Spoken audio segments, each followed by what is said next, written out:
Hi guys, welcome back to Mammy Hammy. So just a bit of an apology for taking this long to upload another video. I know some of you have requested for a video on how to go about washing the pump parts after you're done with your pumping. But yeah, so sorry about the delay. Life just got in the way. But let's just get down to it.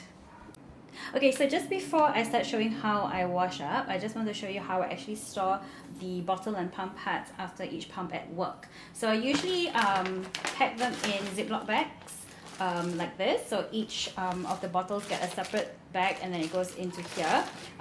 Friends of mine have actually put them in boxes or containers, but I don't really like them because it's very structured, so it's very difficult to carry and it takes quite a big space in the bag. So I tend to use these. I do dispose of them quite regularly just for hygiene purposes, but that's basically how I store them. So what happens is I used to pump 3 times a day, but I pump twice now. So when I'm at work, after I finish the first pump, I'll put it back in here and put it in the fridge. So it's really important that you do that just to make sure there's no bacteria and all the bad stuff, just to make sure it's clean. You don't have to sterilize them after each use. So that was one of the things that I was very worried about when I first started pumping at work. I wasn't sure if am I supposed to pump after wash after every single pump, because it's very onerous, and how do I sterilize and blah blah blah. So other moms told me it's okay to just put it in the fridge, so that's what I did, and so far so good. Baby is okay. No nasty he just didn't fall sick from this, so I think it's okay to just put it in the fridge without having to wash. But I do wash at the end of the day. So when I come home, one of the first things I do would be to wash the pump after putting the milk in the fridge or the freezer. So now I'm going to show you how I wash. Okay, so one of the first things that you want to do is to make sure that your cleaning space is organized and that you have the correct tools. So I've got this brush that came with my Philips Avent pump, so I've just been using this, but I've also decided to use a toothbrush to reach the places that are really tiny and the brush can't really get to. So these are the two things that I have. I've also set up a basket here, and this is mainly for my baby related stuff, and that's just because I don't want the baby stuff to mix around with all the other stuff that goes into the wash at the main sink. So other than that, just make sure that you use a liquid cleanser that's for feeding bottles, and so that's safe for babies, and it removes milk stains and fats quite effectively. So this is just one of the brands that you can get off the shelf at Kiddie Palace, Mothercare, or even supermarkets. There are other brands available. So so for this one there are different flavors. I have no idea why. I'm still trying to figure that one out, because you're not meant to eat them, you're meant to wash your pumps and other stuff with, so I'm not sure.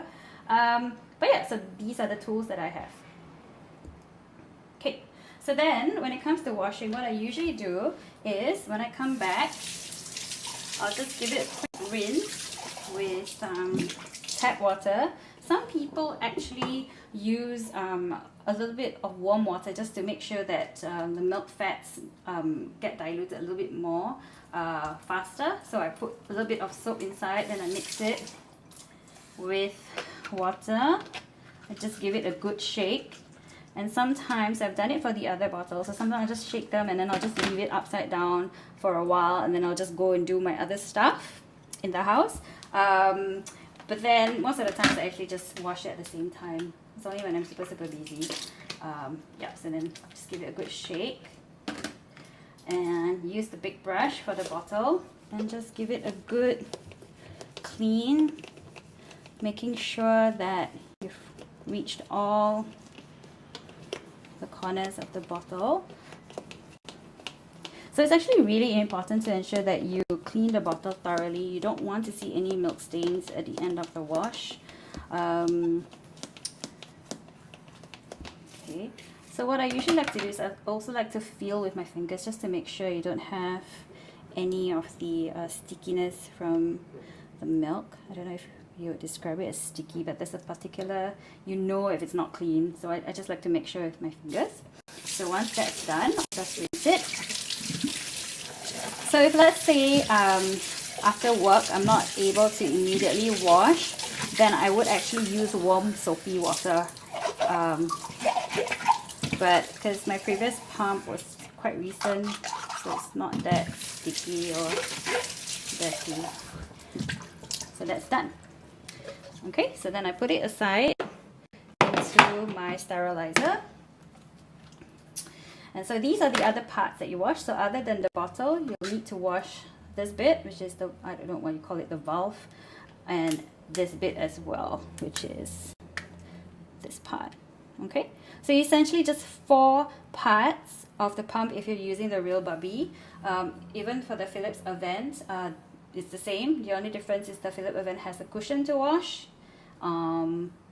Is that all for the Philips Avent? And the cover if you're using the cover. So with the flange, again, I put a little bit there, lather it up a bit, and then just very, very thoroughly ensuring that you get all the surfaces here as well.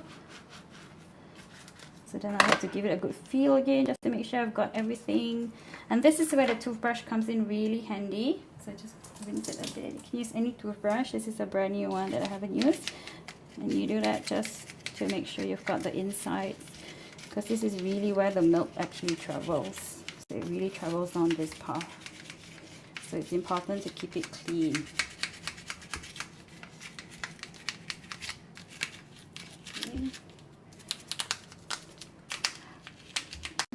Okay. Let's give it a good rinse. Again, while I'm rinsing, I'm feeling for whether it's clean.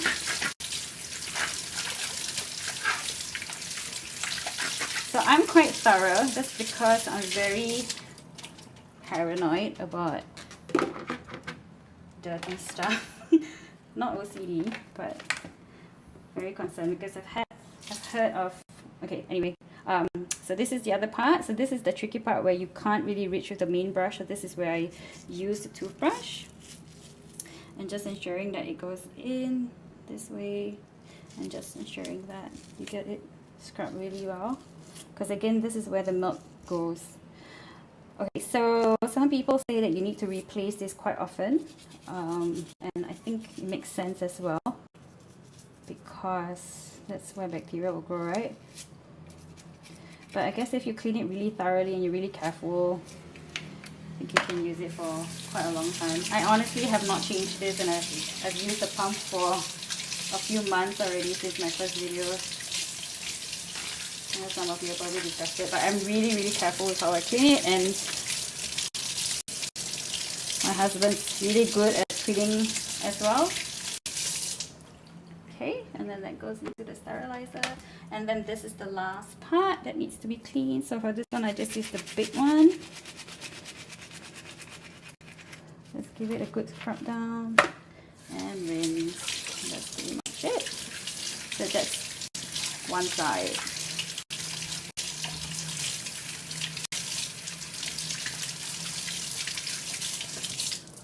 Done. So you finished? Okay, so that's just the first bit, and just do the same thing with the second part. So once again, it's just 4 bits. This, the bottle, this part, and the flange, and that's pretty much it. Okay, so I've washed the second bit already. So what you do next is you just put a little bit of water. You can choose to either choose tap water or boiled water, but it doesn't make a difference because the sterilizer will do its jobs. So this is the Avent one. So I'll just pour the water in here. Just make sure it doesn't overflow. Pop it in, lock it down, and ta-da! So that's pretty much it. So then we wait, and then we will dry it once it's done. Okay, so then the final step is to remove the contents from the sterilizer. So I've already left this to cool down a little bit before taking it out, so I usually just dip it. It's really important to wash your hands and making sure that it's really clean first before you do this. Some moms actually use thongs, and they do sell those special ones that comes with the sterilizer, but you know, for me, I'm satisfied with just my hands. Again, emphasizing just making sure that your hands are clean, and I just dry them. So I give them a bit of a tap just to make sure that there's no excess water. This helps with drying. So some moms also leave the the pump pads in the sterilizer. That's really up to you, but I prefer my pump pads dry. And that's pretty much it. So you can just use any regular bottle rack and you can just leave it to dry just like that. So that's it. So thank you very much for watching, guys, and if you have any comments, feedback, suggestion, feel free to pop it in. And if you like this video, give it a thumbs up and subscribe to my channel. If you have any recommendations on other videos that you would like me to post, then feel free to put it in the comment section as well.